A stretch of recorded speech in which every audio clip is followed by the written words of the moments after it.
People converting to Islam should be shown this clip. But Muslims should know about this. They should know that the very core of Sunni Islam has major theological problems. The primary source of Islam is the Quran and Sunnah. Everyone knew for years that Hadith was bad, like really bad, but they didn't realize that this applies to Quran as well. Yasir Qadi is no stranger to controversy. Being the academic he is, he sometimes ruffles feathers with comments he has made about different issues. But this time, it was even worse than before. He said something that shook the ground below the Dawah community. The Muslim community had to go on damage control after this. So much so that Muhammad Hijab took the drastic step of deleting the last 30 minutes of his interview he did with Yasir Qadi. I'm going to tell you what happened and how it got there.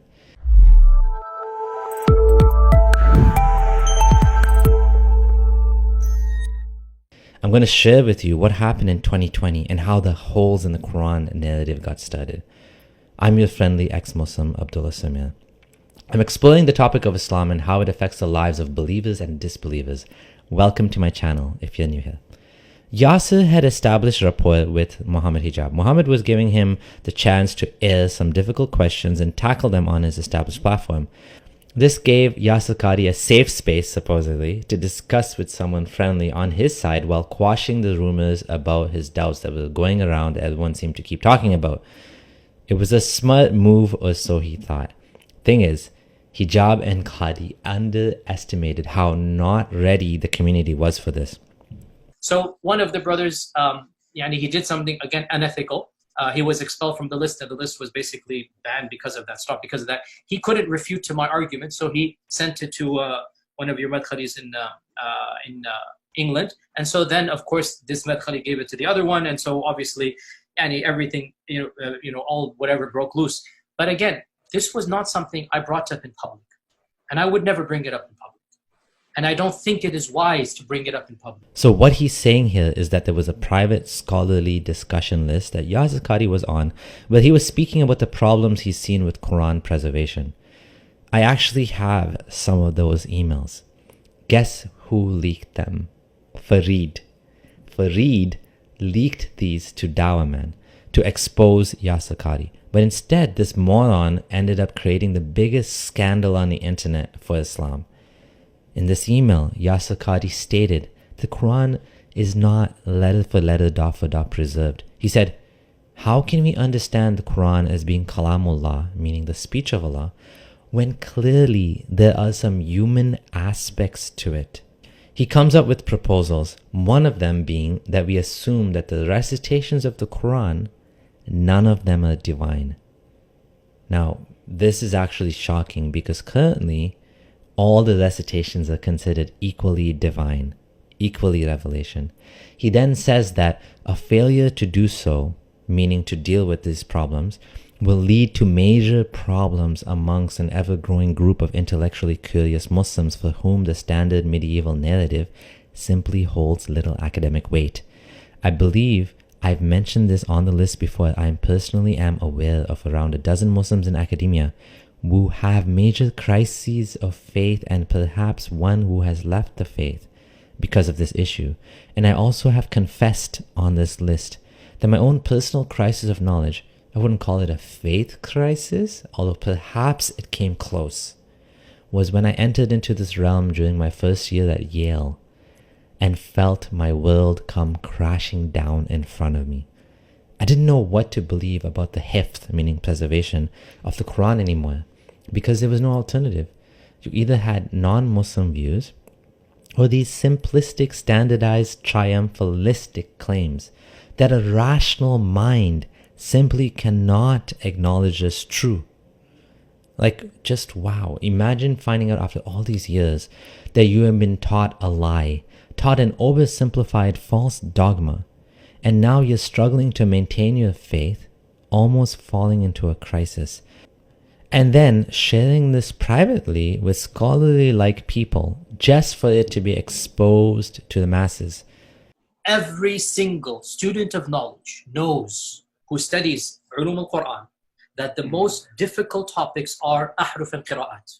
and the concept of ahruf and the reality of ahruf and the relationship of the Uthmanic Mus'haf with the ahruf and the preservation of the ahruf. Is it 1? Is it 3? Is it 7? And the relationship of the qira'at to the ahruf. This is a topic that when you're the beginning student of knowledge, you're like, what is all of this going on here?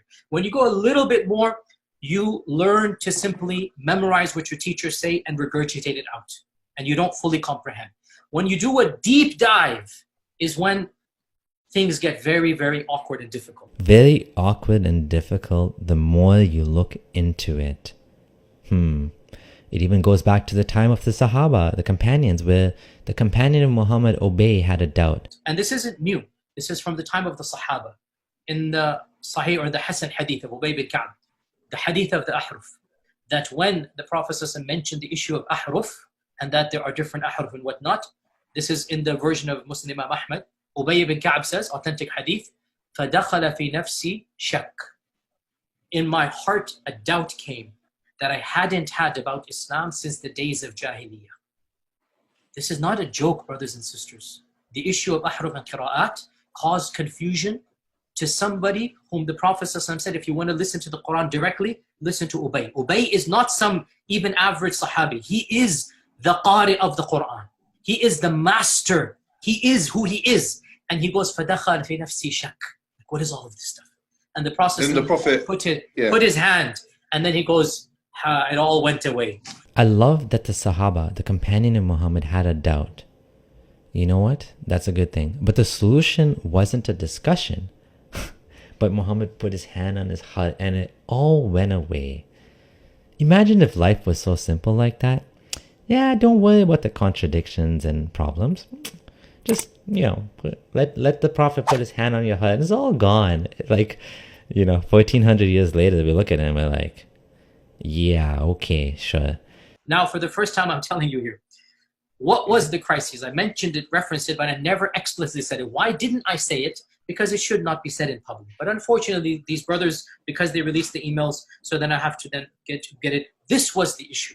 That the issue of ahruf and preservation and qira'at and relationships between them, these are very, very difficult issues. And the most advanced of our scholars, they're not quite fully certain how to solve all of the unanswered questions in there. The issue of ahruf and preservation and qira'at are very difficult issues, and even the most advanced scholars are not fully certain how to solve all the unanswered questions. This little clip is enough to show you that Islam has major issues in its foundations, and that unfortunately the masses are not told about them.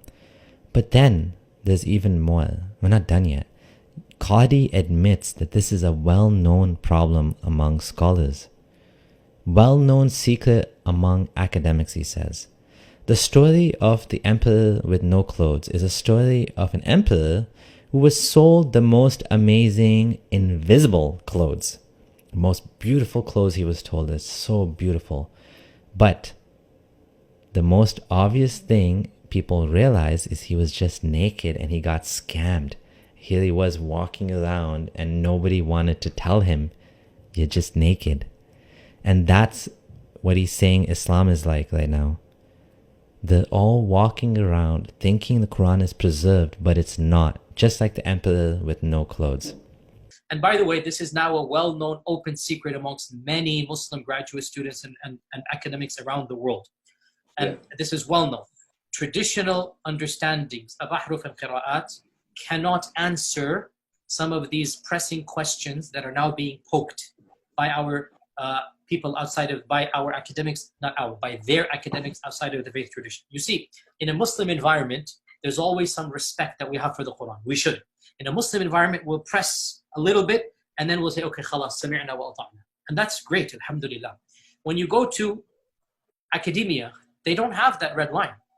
And they're going to just, the famous story of the emperor with no clothes. They're going to just point out, no, that doesn't make any sense. Well, that's not true, and this and that. And they'll bring issues, which I'm not going to mention explicitly, that are true because they're in your own books. They're not inventing anything new. They'll bring you riwayat, and they'll bring you athar, and then you add to that very well-known issues of, I don't even want to be explicit. And then you bring on top of that makhtutat, and then. And it's very clear to you and to every single very advanced student and specialist, that the standard narrative has holes in it. That's what I'm going to say. The standard narrative does not answer some very pressing questions. Okay? This is what I'm going to say. Another bombshell in this little interview is he said, Alhamdulillah, we poke a little and then we stop. He's saying it's good to be a little skeptical but not actually follow the evidence where it leads. Why not? Because it'll take you out of Islam? Because it'll destroy the narrative of the Quran being fully preserved? This is where the Muslim community is. They're in the dark. They have to be dragged out of the false ideas they have, just like Plato's cave. We have to show them the light. And then the final bombshell of a question. Muhammad Hijab thought he was going to save the day with this question. He thought, okay, this is kind of like uncomfortable. You can see in the look on his eyes. He looks like a terrified deer in the headlights. And he thought, okay, I'm going to solve this whole thing with this question. What's the question? What if I gave you a blank mushaf, meaning a Quran with no words? Can you write down with no human interference what was revealed from Allah? If you do, would it correspond to the existing Quran we have? Yasir Qadhi didn't want to answer this question. He interrupted him and he pushed back.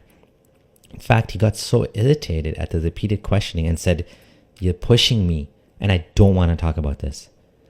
Ask you one question to try and make this as specific as possible. I think if I were to give you a blank mushaf, yeah, and tell you to write what is munazzal verbatim from Allah into that mushaf with no human interference, would you write something which corresponds? It's not an easy answer. It's not an easy yes or no. It is enough for the Muslim to believe that the I think Quran this should is be an easy yes or no, though. Yes, Khadi. I have to.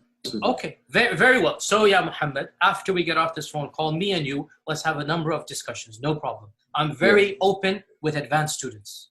But these issues should not... Look, it is Kalamullah, what is going to be written. It is Kalamullah. It is what would you write? You're pushing me. And I'm saying it's not hikmah to... Listen, I have a condition. Like I said, everything I say is going to be factual. If I wanted to do tawdiyah and whatnot, I would do it right now in front of you. There is no need for tawdiyah.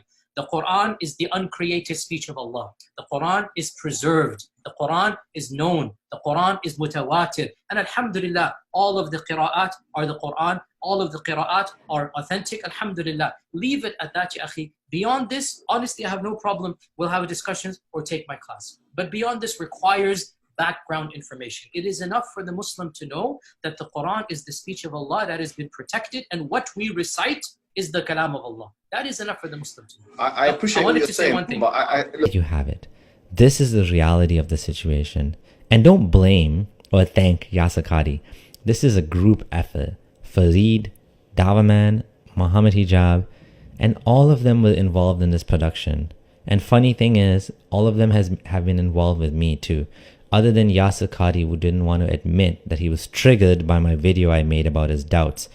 But what we've been doing, raising light on these issues, us ex-Muslims, has kind of forced them into a corner. And so you can see the power of YouTube, the power of the internet, the power of ex-Muslims speaking out. And what did we learn? The Quran is the speech of Allah. It's preserved because it says it's preserved, so it must be Alhamdulillah. End of story. Stop asking questions, or ask a bit of questions, but don't ask too many. Of course, after this interview, there was damage control needed. We're not done. Hijab decided to do something that actually surprised me. He distanced himself from what Yasir Qadhi said, of course, by deleting 30 minutes of the interview, sure. And of course, even worse than that, he issued a statement that included, if Dr. Qadhi holds an opinion that opposes the ijma consensus of the ummah or makes anti-normative claims, he will be refuted. Can you imagine talking about a scholar like that? You can see the community is divided. They're not ready for the truth. They'd rather be like the emperor with no clothes, walking around thinking the Quran has been preserved. But the variants, the hadith, the manuscripts, they all tell us a different story, that it isn't. It seems like if you want to sell Islam, you have to hide all of these defects. Selling a used car would be easier than selling a Quran full of holes in it. The Quran hasn't been preserved like they say it is. The process of preservation has been a very human one, just like Hadith. Everything in this religion is very human. It's just that most Muslims aren't aware of it, and the scholars hide this from the masses. You see, religion really is a tool used to control people. Thanks for watching. If you want to see more, do subscribe and consider supporting me on Patreon. Your support is most appreciated. This is your friendly ex-Muslim Abdullah Samir, signing out.